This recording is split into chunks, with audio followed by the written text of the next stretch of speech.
Kilogram પ્રતિબંધિત plastic જપ્ત કરી 30,550 રૂપિયાનો દંડ પણ વસૂલ કરવામાં આવ્યો છે। આ કાર્યવાહીને લઈ વેપારીઓમાં ફફડાટ ફેલાયો છે। ભાવનગરમાં હવે ચાની હોટલો પર શાક, બકાલા, ફ્રૂટની લારીઓ, ફરસાણની દુકાનો, કરિયાણાની નાની દુકાનો, હોટલો અને અન્ય વેપારીઓની દુકાનો પર હલકી ગુણવત્તાના પ્લાસ્ટિકના કપ, ચબલા અને પેકિંગ સામગ્રીઓનો બેફામ ઉપયોગ થઈ રહ્યો છે। આ પ્રતિબંધિત પ્લાસ્ટિકના ઉપયોગથી ચિંતાનો વિષય બની રહ્યો છે।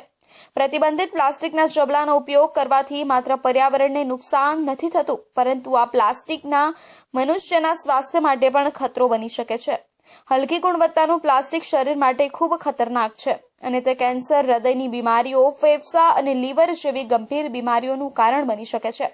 આ ઉપરાંત બજારમાં ગેરકાયદેસરી રીતે ફેંકાતા આ પ્લાસ્ટિકના જબલા જાહેર રસ્તાઓ અને કચરાની ઢગલામાં મળી આવે છે અને ખાવાની વસ્તુઓ સાથે રાખવામાં આવતા પ્લાસ્ટિકના જબલા લોકોને તેમજ મૂક પશુઓ માટે ખતરનાક સાબિત થઈ રહ્યા છે।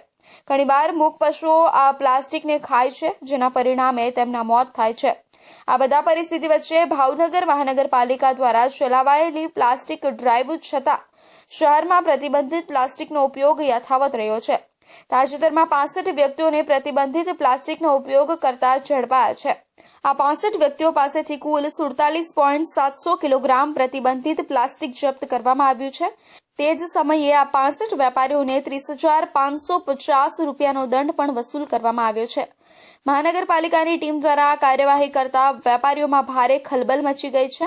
ભાવનગરમાં હવે વધુ તાકીદથી પ્રતિબંધિત પ્લાસ્ટિકના ઉપયોગને રોકવા માટે મહાનગરપાલિકા અને સ્થાનિક તંત્ર દ્વારા કડક પગલાં ભરવાની